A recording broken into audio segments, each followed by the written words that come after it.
ఏం చేద్దాం? ఎన్డీఎస్ఏ మధ్యంతర నివేదికపై సీఎం ఆరాధిస్తా ఉన్నారు. కాళేశ్వరం ప్రాజెక్టుపై మంత్రులతో చర్చ. ఇక 2019లోనే బ్యారేజీలకు ప్రమాదం, రిపేర్లు చేస్తే ముప్పు ఉండబోదని నో గ్యారంటీ. రిపేర్లు చేయాలన్నా ప్రత్యామ్నాయాలు ఉన్నాయా?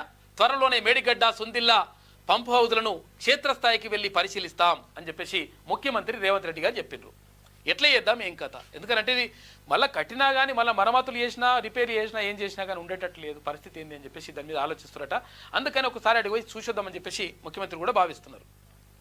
కేసీఆర్ ప్రభుత్వం అత్యంత అవినీతిమయంగా నిర్మించిన కాళేశ్వరం ప్రాజెక్టు ఇష్యూ మరోసారి తెరపైకి వచ్చింది. కాంగ్రెస్ పార్టీ అధికారంలోకి వచ్చాక కేసీఆర్ హయాంలో ప్రభుత్వ శాఖల్లో జరిగిన అవినీతిని బట్టబయలు చేసింది. కాళేశ్వరం ప్రాజెక్టులో భాగంగా నిర్మించిన మేడిగడ్డ, అన్నారం, సుందిల్ల బ్యారేజీలు లోపభూయిష్టంగా నిర్మించడంతో ప్రపంచంలోనే అత్యంత ప్రతిష్టాత్మకమంటూ ₹1,00,00,000 కోట్ల కేసీఆర్ బూడిదిపాలు చేశారు. దీనిపై కాంగ్రెస్ సర్కార్ సీరియస్ అయ్యింది.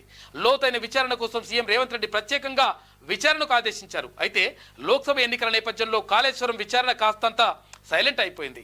ఇటీవల లోక్సభ ఎన్నికలు తెలంగాణలో ముగియడంతో తెలంగాణ సీఎం రేవంత్ రెడ్డి పాలనపై దృష్టి సారించారు. అయితే తాజాగా శనివారం మరోసారి సీఎం రేవంత్ రెడ్డి మంత్రులతో సచివాలయంలో సమావేశమయ్యారు. ఈ క్రమంలోనే కాళేశ్వరం ప్రాజెక్టుపై కీలకంగా చర్చించారు. ప్రధానంగా ఇటీవల NDSA national dam safety authority రాష్ట్ర ప్రభుత్వానికి ఇచ్చిన మధ్యంతర నివేదిక పైన చర్చించారు.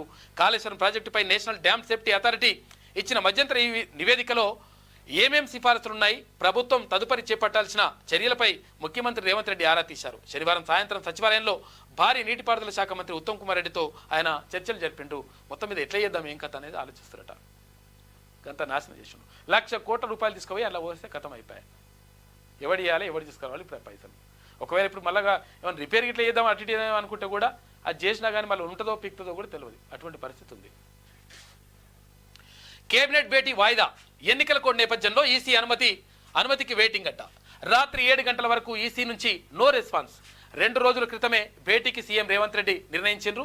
సోమవారం లోపు రాకుంటే కేంద్ర ఎన్నికల సంఘాన్ని కలిసే అవకాశం ఉందంట.